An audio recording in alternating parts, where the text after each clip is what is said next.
شروع اللہ کے نام سے جو بڑا مہربان نہایت رحم والا ہے۔ لوگوں کا حساب اعمال کا وقت نزدیک آ پہنچا ہے اور وہ غفلت میں پڑے اس سے منہ پھیر رہے ہیں۔ ان کے پاس کوئی نئی نصیحت ان کے پروردگار کی طرف سے نہیں آتی مگر وہ اسے کھیلتے ہوئے سنتے ہیں۔ ان کے دل غفلت میں پڑے ہوئے ہیں اور ظالم لوگ آپس میں چپکے چپکے باتیں کرتے ہیں کہ یہ شخص کچھ بھی نہیں مگر تمہارے جیسا آدمی ہے، تو تم آنکھوں دیکھتے جادو کی لپیٹ میں کیوں آتے ہو؟ پیغمبر صلی اللہ علیہ وآلہ وسلم نے کہا کہ جو بات آسمان اور زمین میں کہی جاتی ہے میرا پروردگار اسے جانتا ہے اور وہ سننے والا اور جاننے والا ہے۔ بلکہ ظالم کہنے لگے کہ یہ قرآن پریشان باتیں ہیں جو خواب میں دیکھ لی ہیں۔ نہیں، بلکہ اس نے اس کو اپنی طرف سے بنا لیا ہے۔ نہیں، بلکہ یہ شعر ہے جو اس شاعر کا نتیجہ تباہ ہے۔ تو جیسے پہلے پیغمبر نشانیاں دے کر بھیجے گئے تھے اسی طرح یہ بھی ہمارے پاس کوئی نشانی لائے۔ ان سے پہلے جن بستیوں کو ہم نے ہلاک کیا وہ ایمان نہیں لاتی تھیں، تو کیا یہ ایمان لے آئیں گے؟ اور ہم نے تم سے پہلے مرد ہی پیغمبر بنا کر بھیجے جن کی طرف ہم وحی بھیجتے تھے۔ اگر تم نہیں جانتے تو جو یاد رکھتے ہیں ان سے پوچھ لو۔ اور ہم نے ان کے ایسے جسم نہیں بنائے تھے کہ کھانا نہ کھائیں اور نہ وہ ہمیشہ رہنے والے تھے۔ پھر ہم نے ان کے بارے میں اپنا وعدہ سچا کر دیا تو ان کو اور جس کو چاہا نجات دی اور حد سے نکل جانے والوں کو ہلاک کر دیا۔ ہم نے تمہاری طرف ایسی کتاب نازل کی ہے جس میں تمہارا تذکرہ ہے، کیا تم نہیں سمجھتے؟ اور ہم نے بہت سی بستیوں کو جو ستمگار تھیں ہلاک کر مارا اور ان کے بعد اور لوگ پیدا کر دیے۔ جب انہوں نے ہمارے مقدمہ عذاب کو دیکھا تو لگے اس سے بھاگنے۔ مت بھاگو اور جن نعمتوں میں تم عیش و آسائش کرتے تھے ان کی اور اپنے گھروں کی طرف لوٹ جاؤ، شاید تم سے اس بارے میں دریافت کیا جائے۔ کہنے لگے ہائے شامت، بے شک ہم ظالم تھے۔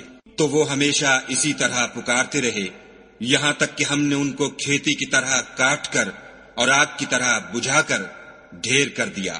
اور ہم نے آسمان اور زمین کو اور جو مخلوقات ان دونوں کے درمیان ہے اس کو لہو لعاب کے لیے پیدا نہیں کیا۔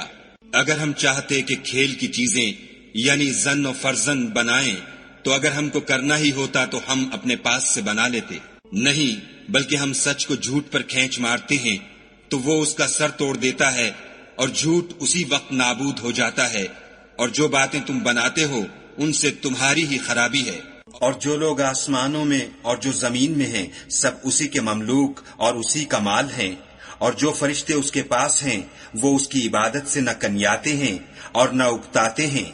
رات دن اس کی تسبیح کرتے رہتے ہیں، نہ تھکتے ہیں نہ تھمتے ہیں۔ بھلا لوگوں نے جو زمین کی چیزوں سے بعض کو معبود بنا لیا ہے تو کیا وہ ان کو مرنے کے بعد اٹھا کھڑا کریں گے؟ اگر آسمان اور زمین میں خدا کے سوا اور معبود ہوتے تو زمین و آسمان درہم برہم ہو جاتے۔ جو باتیں یہ لوگ بتاتے ہیں خدا مالک عرش ان سے پاک ہے۔ وہ جو کام کرتا ہے اس کی پرسش نہیں ہوگی، اور جو کام یہ لوگ کرتے ہیں اس کی ان سے پرسش ہوگی۔ کیا لوگوں نے خدا کو چھوڑ کر اور معبود بنا لیے ہیں؟ کہہ دو کہ اس بات پر اپنی دلیل پیش کرو۔ یہ میری اور میرے ساتھ والوں کی کتاب بھی ہے، اور جو مجھ سے پہلے پیغمبر ہوئے ہیں ان کی کتابیں بھی ہیں، بلکہ بات یہ ہے کہ ان میں اکثر حق بات کو نہیں جانتے اور اس لیے اس سے منہ پھیر لیتے ہیں۔ اور جو پیغمبر ہم نے تم سے پہلے بھیجے ان کی طرف یہی وحی بھیجی کہ میرے سوا کوئی معبود نہیں، تو میری ہی عبادت کرو۔ اور کہتے ہیں کہ خدا بیٹا رکھتا ہے، وہ پاک ہے، اس کے نہ بیٹا ہے نہ بیٹی، بلکہ جن کو یہ لوگ اس کے بیٹے بیٹیاں سمجھتے ہیں وہ اس کے عزت والے بندے ہیں۔ اس کے آگے بڑھ کر بول نہیں سکتے اور اس کے حکم پر عمل کرتے ہیں۔ جو کچھ ان کے آگے ہو چکا ہے اور جو پیچھے ہوگا وہ سب سے واقف ہے، اور وہ اس کے پاس کسی کی سفارش نہیں کر سکتے مگر اس شخص کی جس سے خدا خوش ہو، اور وہ اس کی ہیبت سے ڈرتے رہتے ہیں۔ اور جو شخص ان میں سے یہ کہے کہ خدا کے سوا میں معبود ہوں تو اسے ہم دوزخ کی سزا دیں گے، اور ظالموں کو ہم ایسی ہی سزا دیا کرتے ہیں۔ کیا کافروں نے نہیں دیکھا کہ آسمان اور زمین دونوں ملے ہوئے تھے تو ہم نے جدا جدا کر دیا، اور تمام جاندار چیزیں ہم نے پانی سے بنائیں، پھر یہ لوگ ایمان کیوں نہیں لاتے؟ اور ہم نے زمین میں پہاڑ بنائے تاکہ لوگوں کے بوجھ سے ہلنے اور جھکنے نہ لگے، اور اس میں کشادہ رستے بنائے تاکہ لوگ ان پر چلیں، اور آسمان کو محفوظ چھت بنایا، اس پر بھی وہ ہماری نشانیوں سے منہ پھیر رہے ہیں۔ اور وہی تو ہے جس نے رات اور دن اور سورج اور چاند کو بنایا۔ یہ سب یعنی سورج اور چاند اور ستارے آسمان میں اس طرح چلتے ہیں گویا تیر رہے ہیں۔ اور اے پیغمبر صلی اللہ علیہ وآلہ وسلم، ہم نے تم سے پہلے کسی آدمی کو بقائے دوام نہیں بخشا، بھلا اگر تم مر جاؤ تو کیا یہ لوگ ہمیشہ رہیں گے؟ ہر متنفس کو موت کا مزہ چکھنا ہے، اور ہم تم لوگوں کو سختی اور آسودگی میں آزمائش کے طور پر مبتلا کرتے ہیں، اور تم ہماری طرف ہی لوٹ کر آؤ گے۔ اور جب کافر تم کو دیکھتے ہیں تو تم سے استہزاء کرتے ہیں کہ کیا یہی شخص ہے جو تمہارے معبودوں کا ذکر برائی سے کیا کرتا ہے، حالانکہ وہ خود رحمان کے نام سے منکر ہیں۔ انسان کچھ ایسا جلد باز ہے کہ گویا جلد بازی ہی سے بنایا گیا ہے۔ میں تم لوگوں کو عنقریب اپنی نشانیاں دکھاؤں گا تو تم جلدی نہ کرو۔ اور کہتے ہیں کہ اگر تم سچے ہو تو جس عذاب کی یہ وعید ہے وہ کب آئے گا؟ اے کاش کافر اس وقت کو جانے جب وہ اپنے منہوں پر سے دوزخ کی آگ کو روک نہ سکیں گے، اور نہ اپنی پیٹھوں پر سے، اور نہ ان کا کوئی مددگار ہوگا، بلکہ قیامت ان پر ناگہاں آ واقع ہوگی اور ان کے ہوش کھو دے گی، پھر نہ تو وہ اس کو ہٹا سکیں گے اور نہ ان کو مہلت دی جائے گی۔ اور تم سے پہلے بھی پیغمبروں کے ساتھ استہزاء ہوتا رہا ہے، تو جو لوگ ان میں سے تمسخر کیا کرتے تھے ان کو اسی عذاب نے جس کی ہنسی اڑاتے تھے آ گھیرا۔ کہو کہ رات اور دن میں خدا سے تمہاری کون حفاظت کر سکتا ہے؟ بات یہ ہے کہ یہ اپنے پروردگار کی یاد سے منہ پھیرے ہوئے ہیں۔ کیا ہمارے سوا ان کے اور معبود ہیں کہ ان کو مصائب سے بچا سکیں؟ وہ آپ اپنی مدد تو کر ہی نہیں سکیں گے اور نہ ہم سے پناہ ہی دیے جائیں گے، بلکہ ہم ان لوگوں کو اور ان کے باپ دادا کو متمتع کرتے رہے یہاں تک کہ اسی حالت میں ان کی عمریں بسر ہو گئیں۔ کیا یہ نہیں دیکھتے کہ ہم زمین کو اس کے کناروں سے گھٹاتے چلے آتے ہیں؟ تو کیا یہ لوگ غلبہ پانے والے ہیں؟ کہہ دو کہ میں تم کو حکم خدا کے مطابق نصیحت کرتا ہوں، اور بہروں کو جب نصیحت کی جائے تو وہ پکار کو سنتے ہی نہیں، اور اگر ان کو تمہارے پروردگار کا تھوڑا سا عذاب بھی پہنچے تو کہنے لگیں کہ ہائے کم بختی، ہم بے شک گناہگار تھے۔ اور ہم قیامت کے دن انصاف کی ترازو کھڑی کریں گے تو کسی شخص کی ذرا بھی حق تلفی نہ کی جائے گی، اور اگر رائی کے دانے کے برابر بھی کسی کا عمل ہوگا تو ہم اس کو لاموجود کریں گے، اور ہم حساب کرنے کو کافی ہیں۔ اور ہم نے موسیٰ اور ہارون کو ہدایت اور گمراہی میں فرق کر دینے والی اور سرتاپا روشنی اور نصیحت کی کتاب عطا کی، یعنی پرہیزگاروں کے لیے جو بن دیکھے اپنے پروردگار سے ڈرتے ہیں اور قیامت کا بھی خوف رکھتے ہیں۔ اور یہ مبارک نصیحت ہے جسے ہم نے نازل فرمایا ہے، تو کیا تم اس سے انکار کرتے ہو؟ اور ہم نے ابراہیم کو پہلے ہی سے ہدایت دی تھی، اور ہم ان کے حال سے واقف تھے۔ جب انہوں نے اپنے باپ اور اپنی قوم کے لوگوں سے کہا کہ یہ کیا مورتیں ہیں جن کی پرستش پر تم معتکف و قائم ہو، وہ کہنے لگے کہ ہم نے اپنے باپ دادا کو ان کی پرستش کرتے دیکھا ہے۔ ابراہیم نے کہا کہ تم بھی گمراہ ہو اور تمہارے باپ دادا بھی صریح گمراہی میں پڑے رہے۔ وہ بولے کیا تم ہمارے پاس واقعی حق لائے ہو یا ہم سے کھیل کی باتیں کرتے ہو؟ ابراہیم نے کہا نہیں، بلکہ تمہارا پروردگار آسمانوں اور زمین کا پروردگار ہے جس نے ان کو پیدا کیا ہے، اور میں اس بات کا گواہ اور اسی کا قائل ہوں۔ اور خدا کی قسم جب تم پیٹھ پھیر کر چلے جاؤ گے تو میں تمہارے بتوں سے ایک چال چلوں گا۔ پھر ان کو توڑ کر ریزہ ریزہ کر دیا، مگر ایک بڑے بت کو نہ توڑا تاکہ وہ اس کی طرف رجوع کریں۔ کہنے لگے کہ ہمارے معبودوں کے ساتھ یہ معاملہ کس نے کیا؟ وہ تو کوئی ظالم ہے۔ لوگوں نے کہا کہ ہم نے ایک جوان کو ان کا ذکر کرتے ہوئے سنا ہے، اسے ابراہیم کہتے ہیں۔ وہ بولے کہ اسے لوگوں کے سامنے لاؤ تاکہ وہ گواہ رہیں۔ جب ابراہیم آئے تو بت پرستوں نے کہا کہ ابراہیم بھلا یہ کام ہمارے معبودوں کے ساتھ تو نے کیا ہے؟ ابراہیم نے کہا بلکہ یہ ان کے ان بڑے بت نے کیا ہوگا، اگر یہ بولتے ہوں تو ان سے پوچھ لو۔ انہوں نے اپنے دل میں غور کیا تو آپس میں کہنے لگے بے شک تم ہی بے انصاف ہو۔ پھر شرمندہ ہو کر سر نیچا کر لیا۔ اس پر بھی ابراہیم سے کہنے لگے کہ تم جانتے ہو یہ بولتے نہیں۔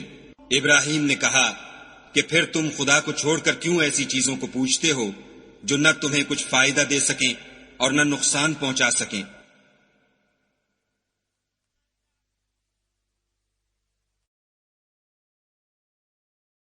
تف ہے تم پر اور جن کو تم خدا کے سوا پوچھتے ہو ان پر، کیا تم عقل نہیں رکھتے؟ تب وہ کہنے لگے کہ اگر تمہیں اس سے اپنے معبود کا انتقام لینا اور کچھ کرنا ہے تو اس کو جلا ڈالو اور اپنے معبودوں کی مدد کرو۔ ہم نے حکم دیا، اے آگ سرد ہو جا اور ابراہیم پر موجب سلامتی بن جا۔ ان لوگوں نے برا تو ان کا چاہا تھا مگر ہم نے انہی کو نقصان میں ڈال دیا، اور ابراہیم اور لوط کو اس سرزمین کی طرف بچا نکالا جس میں ہم نے اہل عالم کے لیے برکت رکھی تھی، اور ہم نے ابراہیم کو اسحاق عطا کیے اور مستزاد برآں یعقوب اور سب کو نیک کیا، اور ان کو پیشوا بنایا کہ ہمارے حکم سے ہدایت کرتے تھے، اور ان کو نیک کام کرنے اور نماز پڑھنے اور زکوٰۃ دینے کا حکم بھیجا، اور وہ ہماری عبادت کیا کرتے تھے۔ اور لوط کا قصہ یاد کرو جب ان کو ہم نے حکم یعنی حکمت و نبوت اور علم بخشا، اور اس بستی سے جہاں کے لوگ گندے کام کیا کرتے تھے بچا نکالا۔ بے شک وہ برے اور بد کردار لوگ تھے، اور انہیں اپنی رحمت کے محل میں داخل کیا، کچھ شک نہیں کہ وہ نیک کرداروں میں تھے۔ اور نوح کا قصہ بھی یاد کرو جب اس سے پیشتر انہوں نے ہمیں پکارا تو ہم نے ان کی دعا قبول فرمائی، اور ان کو اور ان کے ساتھیوں کو بڑی گھبراہٹ سے نجات دی، اور جو لوگ ہماری آیتوں کی تکذیب کرتے تھے ان پر نصرت بخشی۔ وہ بے شک برے لوگ تھے، سو ہم نے ان سب کو غرق کر دیا۔ اور داؤد اور سلیمان کا حال بھی سن لو کہ جب وہ ایک کھیتی کا مقدمہ فیصل کرنے لگے جس میں کچھ لوگوں کی بکریاں رات کو چر گئی اور اسے روند گئی تھیں، اور ہم ان کے فیصلے کے وقت موجود تھے، تو ہم نے فیصلہ کرنے کا طریق سلیمان کو سمجھا دیا، اور ہم نے دونوں کو حکم یعنی حکمت و نبوت اور علم بخشا تھا، اور ہم نے پہاڑوں کو داؤد کا مسخر کر دیا تھا کہ ان کے ساتھ تسبیح کرتے تھے، اور جانوروں کو بھی مسخر کر دیا تھا، اور ہم ہی ایسا کرنے والے تھے۔ اور ہم نے تمہارے لیے ان کو ایک طرح کا لباس بنانا بھی سکھا دیا تاکہ تم کو لڑائی کے ضرر سے بچائے، بس تم کو شکر گزار ہونا چاہیے۔ اور ہم نے تیز ہوا سلیمان کے تابع فرمان کر دی تھی جو ان کے حکم سے اس ملک میں چلتی تھی جس میں ہم نے برکت دی تھی یعنی شام، اور ہم ہر چیز سے خبردار ہیں۔ اور دیووں کی جماعت کو بھی ان کے تابع کر دیا تھا کہ ان میں سے بعض ان کے لیے غوطے مارتے تھے اور اس کے سوا اور کام بھی کرتے تھے، اور ہم ان کے نگہبان تھے۔ اور ایوب کو یاد کرو جب انہوں نے اپنے پروردگار سے دعا کی کہ مجھے ایذا ہو رہی ہے اور تو سب سے بڑھ کر رحم کرنے والا ہے، تو ہم نے ان کی دعا قبول کر لی، اور جو ان کو تکلیف تھی وہ دور کر دی، اور ان کو بال بچے بھی عطا فرمائے، اور اپنی مہربانی سے ان کے ساتھ اتنے ہی اور بخشے۔ اور عبادت کرنے والوں کے لیے یہ نصیحت ہے۔ اور اسماعیل اور ادریس اور ذوالکفل کو بھی یاد کرو، یہ سب صبر کرنے والے تھے، اور ہم نے ان کو اپنی رحمت میں داخل کیا، بلا شبہ وہ نیکوکار تھے۔ اور ذوالنون کو یاد کرو جب وہ اپنی قوم سے ناراض ہو کر غصے کی حالت میں چل دیے اور خیال کیا کہ ہم ان پر قابو نہیں پا سکیں گے، آخر اندھیرے میں خدا کو پکارنے لگے کہ تیرے سوا کوئی معبود نہیں، تو پاک ہے اور بے شک میں قصوروار ہوں۔ تو ہم نے ان کی دعا قبول کر لی اور ان کو غم سے نجات بخشی، اور ایمان والوں کو ہم اسی طرح نجات دیا کرتے ہیں۔ اور زکریا کو یاد کرو جب انہوں نے اپنے پروردگار کو پکارا کہ پروردگار مجھے اکیلا نہ چھوڑ اور تو سب سے بہتر وارث ہے، تو ہم نے ان کی پکار سن لی اور ان کو یحییٰ بخشے اور ان کی بیوی کو اولاد کے قابل بنا دیا۔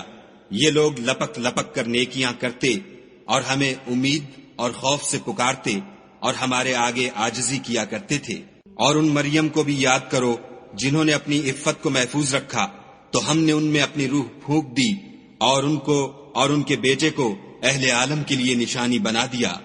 یہ تمہاری جماعت ایک ہی جماعت ہے اور میں تمہارا پروردگار ہوں، تو میری ہی عبادت کیا کرو۔ اور یہ لوگ اپنے معاملے میں باہم متفرق ہو گئے، مگر سب ہماری طرف رجوع کرنے والے ہیں۔ جو نیک کام کرے گا اور مومن بھی ہوگا تو اس کی کوشش رائے گاں نہ جائے گی، اور ہم اس کے لیے ثواب اعمال لکھ رہے ہیں۔ اور جس بستی والوں کو ہم نے ہلاک کر دیا محال ہے کہ رجوع کریں، وہ رجوع نہیں کریں گے، یہاں تک کہ یاجوج اور ماجوج کھول دیے جائیں اور وہ ہر بلندی سے دوڑ رہے ہوں، اور قیامت کا سچا وعدہ قریب آ جائے تو ناگاہ کافروں کی آنکھیں کھلی کی کھلی رہ جائیں اور کہنے لگیں کہ ہائے شامت، ہم اس حال سے غفلت میں رہے بلکہ ہم اپنے حق میں ظالم تھے۔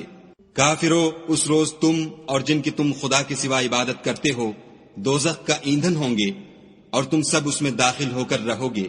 اگر یہ لوگ در حقیقت معبود ہوتے تو اس میں داخل نہ ہوتے، سب اس میں ہمیشہ جلتے رہیں گے، وہاں ان کو چلانا ہوگا اور اس میں کچھ نہ سن سکیں گے۔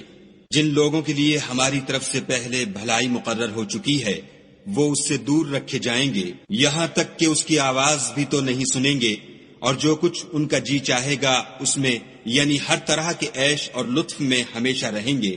ان کو اس دن کا بڑا بھاری خوف غمگین نہیں کرے گا، اور فرشتے ان کو لینے آئیں گے اور کہیں گے کہ یہی وہ دن ہے جس کا تم سے وعدہ کیا جاتا تھا، جس دن ہم آسمان کو اس طرح لپیٹ لیں گے جیسے خطوں کا تومار لپیٹ لیتے ہیں۔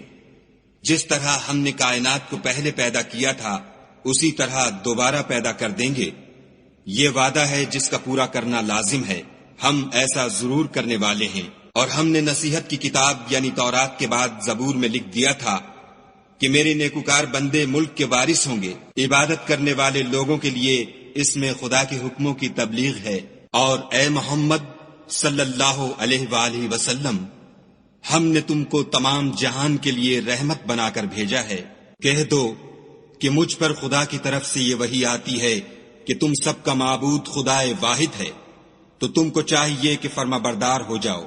اگر یہ لوگ منہ پھیریں تو کہہ دو کہ میں نے تم سب کو یکساں احکام الہی سے آگاہ کر دیا ہے، اور مجھ کو معلوم نہیں کہ جس چیز کا تم سے وعدہ کیا جاتا ہے وہ ان قریب آنے والی ہے یا اس کا وقت دور ہے۔ جو بات پکار کر کی جائے وہ اسے بھی جانتا ہے، اور جو تم پوشیدہ کرتے ہو اس سے بھی واقف ہے، اور میں نہیں جانتا، شاید وہ تمہارے لیے آزمائش ہو اور ایک مدت تک تم اس سے فائدہ اٹھاتے رہو۔ پیغمبر صلی اللہ علیہ وآلہ وسلم نے کہا کہ اے میرے پروردگار، حق کے ساتھ فیصلہ کر دے، اور ہمارا پروردگار بڑا مہربان ہے، اسی سے ان باتوں میں جو تم بیان کرتے ہو مدد مانگی جاتی ہے۔